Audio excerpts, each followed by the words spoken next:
یسوع المسیح ہمارے منجی یشوع مشیح کے عظیم اور جلیل اور قدوس نام میں آپ سب کی سلامتی ہو۔ نبیوں کی کہانی پروگرام کے ساتھ ہارون خان آپ کی خدمت میں حاضر ہے، اور ہم خداوند کے زندہ پاک کلام میں سے، بائبل مقدس میں سے، رسولوں کے اعمال کی کتاب کو، ایکٹس آف اپوسٹلز کو سیکھتے جا رہے ہیں۔ عزیزو، ہم پہلے باب کو آیت با آیت، ورس بائی ورس سیکھنے کی کوشش کر رہے ہیں، خداوند کی شکر گزاری کرتے ہوئے، اس کی تعریف اور تمجید کرتے ہوئے اس کے حضور حاضر ہوتے ہیں، اور آپ سبوں کے لیے سلامتی کی، برکت کی، زندگی کی اور فتح مندی کی دعا کرتے ہیں۔ عزیزو، ہم نے سیکھا کہ کس طرح خداوند یسوع المسیح اپنے جی اٹھنے کے 40 دن تک نظر آتے رہے، لوگوں کو ملتے رہے، اور اپنے شاگردوں کو خاص طور پر تاکید کرتے ہیں کہ وہ یروشلم میں ٹھہرے رہیں، کیونکہ پینتیکوست کی عید آنے والی ہے ان کے آسمان پر اٹھائے جانے کے 10 دن کے بعد، جو کہ امپورٹنٹ ہے، اہم ہے ان گاڈلی ایونٹس کے تناظر میں۔ خداوند کے جو واقعات ہوتے ہیں، خداوند کے جو پیٹرنز، ماڈلز، الہی کام ہوتے ہیں، وہ خداوند کے ٹائمز پر ہوتے ہیں، اور ہم نے اس حوالے سے کل کے پروگرام میں خداوند کے مقرر کردہ اوقات کے حوالے سے، خداوند کی موعدین کے حوالے سے مختصراً ویری بریفلی سیکھا۔ اس موقع پر شاگرد خداوند یسوع المسیح سے، یشوع مشیح سے بڑا پرٹیننٹ کویسچن کرتے ہیں۔ میں اگلی کچھ آیات کو آپ کے لیے پڑھتا ہوں، اور پھر خداوند کے پاک کلام کی روشنی میں اور خداوند کی پاک روح کی ہدایت سے ہم ان آیات کی تفسیر کریں گے، خداوند کے کلام سے آج کے پروگرام میں برکت پائیں گے۔ خداوند یسوع المسیح اپنے شاگردوں کو یروشلم میں ٹھہرے رہنے کا حکم دے رہے ہیں، انہیں کہہ رہے ہیں کہ یوحنا نے تو پانی سے بپتسمہ دیا، مگر تم تھوڑے دنوں کے بعد روح القدس سے بپتسمہ پاؤ گے۔ پس انہوں نے جمع ہو کر اس سے یہ پوچھا کہ آئے خداوند، کیا تو اسی وقت اسرائیل کو بادشاہی پھر عطا کرے گا؟ اس نے ان سے کہا، ان وقتوں اور میعادوں کا جاننا جنہیں باپ نے اپنے ہی اختیار میں رکھا ہے تمہارا کام نہیں، لیکن جب روح القدس تم پر نازل ہوگا تو تم قوت پاؤ گے، اور یروشلم اور تمام یہودیہ اور سامریہ میں بلکہ زمین کی انتہا تک میرے گواہ ہو گئے۔ یہ کہہ کر وہ ان کے دیکھتے دیکھتے اوپر اٹھا لیا گیا، اور بدلی نے اسے ان کی نظروں سے چھپا لیا۔ اور اس کے جاتے وقت جب وہ آسمان کی طرف غور سے دیکھ رہے تھے تو دیکھو 2 مرد سفید پوشاک پہنے ان کے پاس آ کھڑے ہوئے، اور کہنے لگے، آئے گلیلی مردو، تم کیوں کھڑے آسمان کی طرف دیکھتے ہو؟ یہی یسوع جو تمہارے پاس سے آسمان پر اٹھایا گیا ہے، اسی طرح پھر آئے گا جس طرح تم نے اسے آسمان پر جاتے دیکھا ہے۔ تب وہ اس پہاڑ سے جو زیتون کا کہلاتا ہے، یروشلم کے نزدیک سبت کی منزل کے فاصلے پر ہے، یروشلم کو پھرے، اور جب اس میں داخل ہوئے تو اس بالا خانہ پر چڑھے جس میں وہ یعنی پطرس اور یوحنا اور یعقوب اور اندریاس اور فلپس اور توما اور برتمائی اور متی اور حلفائی کا بیٹا یعقوب اور شمعون زیلاتوس اور یعقوب کا بیٹا یہودا رہتے تھے۔ یہ سب کے سب چند عورتوں اور یسوع کی ماں مریم اور اس کے بھائیوں کے ساتھ ایک دل ہو کر دعا میں مشغول رہے۔ آمین۔ عزیزو، یہ جو کچھ آیات میں نے پڑھی پہلے چیپٹر میں سے، یہ ہمیں کچھ خاص موضوعات پر، خاص باتوں پر فوکس کراتی ہیں، ہمارا دھیان دلاتی ہیں۔ مثال کے طور پر سب سے پہلی اور اہم چیز یہ ہے کہ جو شاگرد ہیں وہ خداوند یسوع المسیح سے بادشاہی کے حوالے سے، اسرائیل کی بادشاہی کے حوالے سے سوال کر رہے ہیں، کیونکہ انہیں علم ہے کہ خداوند یسوع المسیح آسمان کی بادشاہی، خدا کی بادشاہی کا ذکر کرتے ہیں، تو جب وہ اسٹیبلش ہوگی، جب وہ قائم ہوگی، تو اسرائیل جو اتنی دیر سے غلامی میں ہے اس کو بھی بادشاہی اور انڈیپینڈنس مل جائے گی۔ آسمان کی بادشاہی یا خدا کی بادشاہی، پہلے تو ہم یہ دیکھ لیں کہ یہ دونوں ورڈز، دونوں ٹرمز جو ہیں، یہ سینونیمس ہیں، یہ مترادف ہیں، یہ ایک دوسرے کے ساتھ انٹرچینجبل ہیں، آسمان کی بادشاہی اور خدا کی بادشاہی۔ چونکہ خداوند یسوع المسیح اپنی زمینی خدمت میں، اپنی منسٹری میں آسمان کی بادشاہی کے حوالے سے تماثیل، پیربلز اور ٹیچنگ یعنی تعلیم دیتے تھے، اس وجہ سے جو شاگردوں کا فوکس ہے وہ بڑا کلیئر اور واضح ہے کہ کیا جب ہمیں روح القدس مل جائے گا تو خدا کی بادشاہی، آسمان کی بادشاہی جس کا ذکر خداوند یسوع المسیح، یشوع مشیح کرتے رہے ہیں، وہ پھر اسٹیبلش ہو جائے گی۔ خداوند یسوع المسیح اس کا جواب بہت سادگی سے اور بہت کلیئرلی دیتے ہیں کہ ہمیں وہ کام کرنے ہیں جو ہماری ذمہ داری ہے. ہمیں اس سے آگے دیکھنے کے حوالے سے چیزوں کو خداوند کے اوپر چھوڑ دینا چاہیے، کیونکہ ہم ناتواں ہیں، ہم کمزور ہیں، ہم محدود ہیں، جبکہ ہمارا خدا لامحدود ہے. وہ قوت والا اور طاقتور اور آل نوئنگ ہے، وہ سب کچھ جانتا ہے. خداوند یسوع المسیح کہتے ہیں کہ جب تم روح القدس سے بپتسمہ پاؤ گے تو تم قوت پاؤ گے، اور یروشلم اور یہودیہ اور سامریہ اور زمین کی انتہا تک میرے گواہ ہوگے. عزیزو، ہم نے خداوند یسوع المسیح کی گواہی دینی ہے اور کلام حق پر قائم رہنا ہے، کیونکہ یسوع کی گواہی نبوت کی روح ہے. ہم خداوند کی شکر گزاری کرتے ہیں کہ وہ ہمیں یہ مواقع فراہم کرتا ہے، یہ اپرچونٹیز دیتا ہے کہ ہم اس کے کلام کو سیکھ سکیں. ان پروگرامز کی بدولت، نبیوں کی کہانی، ڈیلی بریڈ، بچوں کا پروگرام دنیا کا نور، گریٹسٹ ویمن سٹوریز آف دا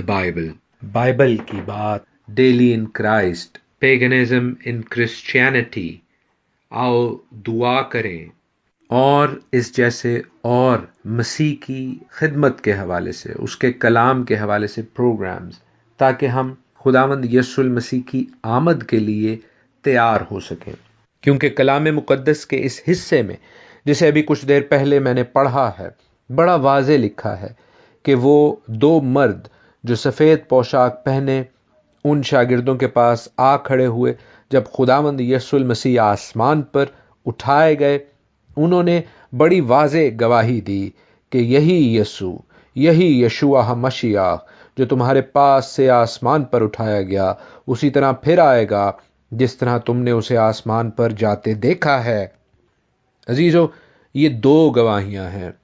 یہ دو مرد تھے، یہ دو میسنجرز تھے، یہ دو پیغام رساں تھے، تاکہ ان کی گواہی سچی اور صادق ہو. عزیزو، پیشتر اس کے کہ ہم اس جگہ سے آگے بڑھیں، یہ بات روز روشن کی طرح آیا ہے. اس کے باوجود میں کلیئر کر دینا چاہتا ہوں، کیونکہ ایک دو بھائیوں نے یہ سوال کیا کل کی پروگرام کے حوالے سے کہ بپتسمہ کے حوالے سے ضرور بتائیے گا. آپ اکثر یہ کال دیتے ہیں، یہ کہتے ہیں پروگرام کے آخر میں کہ اپنے گناہوں سے توبہ کریں، بپتسمہ لیں. تو بپتسمہ اگر ہم نے بچپن میں لیا ہوا ہے تو کیا ہم دوبارہ لے سکتے ہیں؟ کیونکہ ہم نے تو بچپن میں وہ چھٹے والا بپتسمہ لیا تھا. تو عزیزو، یاد رکھیں کہ بپتسمہ جو ہے وہ آپ اسی وقت لے سکتے ہیں جب آپ اپنے گناہوں سے توبہ کریں، خداوند کے ساتھ اپنے ایمان کا اقرار کریں. تو چھوٹے ہوتے ہوئے، بچے ہوتے ہوئے آپ ایسا نہیں کر سکتے. آپ کو اس کے لیے ہوش میں ہونا، اپنے حواس میں ہونا ضرور ہے. جب اپنے ایمان کا آپ برملا اوپنلی اقرار کر سکیں، اور پھر جو چھینٹوں والا بپتسمہ ہے، جو سپرنکلنگ والا بپتسمہ ہے، عزیزو، وہ بپتسمہ اس لیے نہیں ہے کیونکہ بپتسمے کا مطلب، بیپٹیزو کا مطلب ہے ڈبونا، رنگ دینا. جیسے آپ کسی کپڑے کو، دوپٹے کو کسی اور کلر میں رنگتے ہیں تو آپ اس کو چھینٹوں سے سپرنکل کر کے رنگ نہیں سکتے جب تک آپ اس پورے دوپٹے کو، اس پورے کپڑے کو اس کلرڈ واٹر میں ڈپ نہیں کرتے، ڈبوتے نہیں ہیں. سو ہم نے اس چیز کو مد نظر رکھنا ہے کہ بپتسمہ فل امرشن، پانی میں ڈبو کر لینا ہے، اور اس وقت لینا ہے جس وقت ہمیں اس بڑے قدم کا، اس کی اہمیت کا احساس ہو. پھر دوسری اہم بات یہ کہ ہمیں خداوند یسوع المسیح کی مثال کو بھی اپنے سامنے رکھنا ہے کہ وہ دریا میں گئے، دریا میں وہ چھینٹے نہیں مارے تھے. He dipped himself with the help of John. یوحنا بپتسمہ دینے والے کے سامنے انہوں نے اپنے آپ کو پوری طرح امرس کیا پانی میں. اور جس طرح یونانی ترجمہ ہے بیپٹیزو یعنی ڈبونا، یعنی کہ رنگنا، تو عبرانی میں اس کو کہتے ہیں غسل دینا. تو آپ غسل جو ہے وہ سپرنکلنگ سے نہیں کر سکتے، چھینٹوں سے نہیں کر سکتے، آپ کو پورا ڈوبنا پڑتا ہے. اور پانی میں ڈوبنے کا ایک مطلب، ایک نشان یہ بھی ہے کہ آپ خداوند یسوع المسیح کے ساتھ مر گئے اور جب آپ پانی میں سے دوبارہ باہر آتے ہیں تو آپ ایک نئی مخلوق ہوتے ہیں، جیسا کہ لکھا ہے رومیوں کے خط میں ان دا لیٹر آف رومنز چیپٹر 6، کیا تم نہیں جانتے کہ ہم جتنوں نے مسیح یسوع میں شامل ہونے کا بپتسمہ لیا تو اس کی موت میں شامل ہونے کا بپتسمہ لیا، بس موت میں شامل ہونے کے بپتسمہ کے وسیلہ سے ہم اس کے ساتھ دفن ہوئے، تاکہ جس طرح مسیح باپ کے جلال کے وسیلہ سے مردوں میں سے جلایا گیا اسی طرح ہم بھی نئی زندگی میں چلیں۔ اس لیے عزیزو کہ اگر کوئی مسیح میں ہے تو وہ نیا مخلوق ہے، پرانی چیزیں جاتی رہیں، دیکھو وہ نئی ہو گئیں۔ ہالیلویا۔ سو عزیزو ایک دفعہ پھر آپ سبوں کو جو کہ بپتسمہ کی نعمت سے محروم ہیں، میں درخواست کروں گا، ریکویسٹ کروں گا کہ اس اہم قدم کو اپنی زندگیوں میں ضرور اٹھائیں، اور جو پانی سے بپتسمہ یافتہ ہیں وہ پاک روح کے بپتسمہ کی دعا کریں، اس کے لیے خداوند سے مانگیں، کیونکہ وہ اپنے مانگنے والوں کو ضرور دیتا ہے۔ وہ کہتا ہے کہ اگر تم برے ہو کر اپنے بچوں کو اچھی چیزیں دینا جانتے ہو تو تمہارا آسمانی باپ تمہیں پاک روح کیوں نہ دے گا۔ عزیزو آئیں اپنے آسمانی باپ سے یہ نعمتیں مانگیں، اور جو لوگ پانی سے بھی بپتسمہ یافتہ ہیں اور پاک روح سے بھی بپتسمہ یافتہ ہیں وہ اور نعمتیں مانگے، پاک روح کے پھل کو مانگے۔ یاد رکھیں عزیزو، ہم نے اپنی زندگی میں سٹیگننٹ نہیں ہونا، ہم نے کھڑے نہیں رہنا، ہم نے خداوند یسوع المسیح کے ساتھ اس واک کو، اس جرنی کو، اس سفر کو جاری رکھنا ہے، چلتے جانا ہے۔ اور بے شک جب ہم یہ واک کرتے ہیں، جب ہم خداوند یسوع المسیح کی رہبری رہنمائی میں چلتے ہیں تو وہ اچھا چرواہا، وہ اچھا لیڈر، وہ جو ہمارا ہراول اور ہمارا چنڈاول ہے، وہ ہمیں وعدہ کے نئے ملک میں، نئے یروشلم میں لے جانے پر قادر ہے۔ اور عزیزو ہم نے اس سفر میں اپنے سب بہن بھائیوں کو اپنے ساتھ رکھنا ہے۔ دیکھیے کس طرح یہ لسٹ ہے ان تمام شاگردوں کی جو مختلف بیک گراؤنڈ سے آئے ہوئے تھے، مختلف لوگ تھے۔ ان سبوں کے نام یہاں پر اس لیے درج ہیں عزیزو تاکہ ہم اس حقیقت کو سمجھ سکیں کہ یہ سب لوگ ایک فیملی یا ایک قبیلہ کے نہیں تھے، یا ایک طرح کی ان کی اپ برنگنگ نہیں تھی۔ کچھ ان میں سے غریب تھے، کچھ ان میں سے امیر تھے، کچھ ان میں سے ناردرن ٹرائبز کے تھے یعنی شمالی قبائل کے تھے، کچھ ان میں سے جنوبی قبائل کے تھے، جن کی بالکل ڈیفرنٹ ہیریٹیج اور بیک گراؤنڈ ہے، جس کے حوالے سے ہم بہت کچھ سیکھ چکے ہیں۔ لیکن لکھا ہے کہ وہ سب ایک دل ہو کر دعا کرنے میں مشغول رہے۔ ان کی ایک ہی رائے تھی، ان کا ایک ہی فوکس تھا کہ ہم اس گواہی کو جو خداوند یسوع المسیح کی ہے، جو کہ کلام مقدس ہمیں سکھاتا ہے۔ یاد رکھیے کہ ان کے پاس اناجیل نہیں تھی، ان کے پاس خطوط نہیں تھے، ان کی جو بائبل تھی وہ پیدائش سے ملاکی تک کا جو حصہ ہے وہی تھی، وہ تناخ تھی ان کے پاس، وہ سو کالڈ اولڈ ٹیسٹمنٹ تھا جس میں سے وہ لوگوں کو یسوع المسیح کی جانب، زندہ خدا کی جانب لے کر آ رہے تھے۔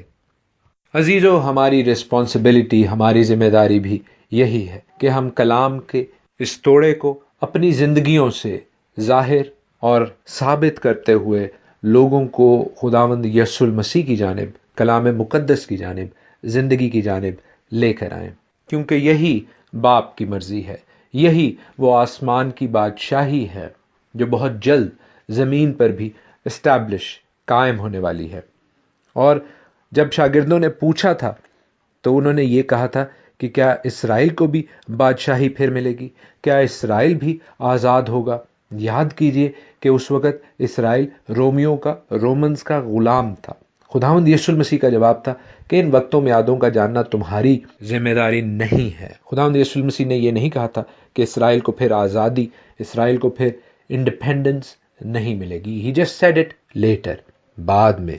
اور ہم دیکھتے ہیں کہ اسرائیل اس وقت سے جو سبجوگیشن میں تھا، جو غلامی میں تھا، وہ مزید تتر بتر ہو گیا۔ 70 صدی عیسوی میں، 70 AD میں ہم دیکھتے ہیں کہ کس طرح روم نے اسرائیل کا تیا پانچا کر دیا، اور تھرو آؤٹ دا ہسٹری پوری تاریخ میں انٹل 1948 اسرائیلی دنیا میں تتر بتر رہے، لیکن 1948 میں 1948 میں اسرائیل کو پھر انڈیپینڈنس ملی، ان کی بادشاہی، ان کی مملکت پھر قائم ہوئی، اور خداوند نے یہ بڑا معجزہ اپنے ٹائمنگز کے مطابق، اپنی نبوتوں کے مطابق کیا۔ عزیزو، یہ بڑا انٹرسٹنگ ٹاپک ہے، یہ بڑا دلچسپ مضمون ہے، اور ان سب باتوں کے تناظر میں، اس سارے بیک گراؤنڈ میں ہمیں یہ بڑا واضح پتہ چلتا ہے کہ تھنگز آر موونگ اہیڈ، چیزیں آگے بڑھ رہی ہیں۔ اسرائیل کو انڈیپینڈنس، آزادی، بادشاہی مل گئی ہے، اور خداوند کی بادشاہی نزدیک ہے۔ وہ 2000 سال پہلے سے اب زیادہ نزدیک ہے، وہ کل سے آج زیادہ نزدیک ہے۔ آئیے سرگرم ہوں، نیم گرم نہیں، اور توبہ کریں، کیونکہ دیکھیے خداوند یسوع المسیح دروازے پر کھڑا ہوا کھٹکھٹا رہا ہے، وہ دستک دے رہا ہے، وہ کہہ رہا ہے، میرے بیٹے، میری بیٹی، اپنے دل کے دروازے کو کھول دے، میرے کلام کو، میرے آئین کو، میرے احکام کو قبول کر لے۔ وہ دستک دے رہا ہے کہ اے میرے بیٹے، اے میری بیٹی، میرا اقرار کرنے سے مت شرما، لوگوں کے سامنے، فیملیز کے سامنے میرا اقرار کرنے سے مت شرما، اور وہ بپتسمہ کی نعمت، وہ نشان لے لے۔ عزیزو، یسوع المسیح دستک دے رہا ہے، آئیے اپنے دلوں کو سخت نہ کریں، کیونکہ وہ جو اول اور آخر ہے، وہ جو زندہ ہے، وہ جو عبدالآباد زندہ رہے گا، وہ جس کے پاس موت اور عالم ارواح کی کنجیاں ہیں، وہ ان تمام لوگوں کو جو اپنے دلوں کا دروازہ کھولیں گے، پوشیدہ من میں سے دے گا، اور ایک سفید پتھر دے گا، اور اس پر ان کا نیا نام لکھا ہوگا۔ آمین۔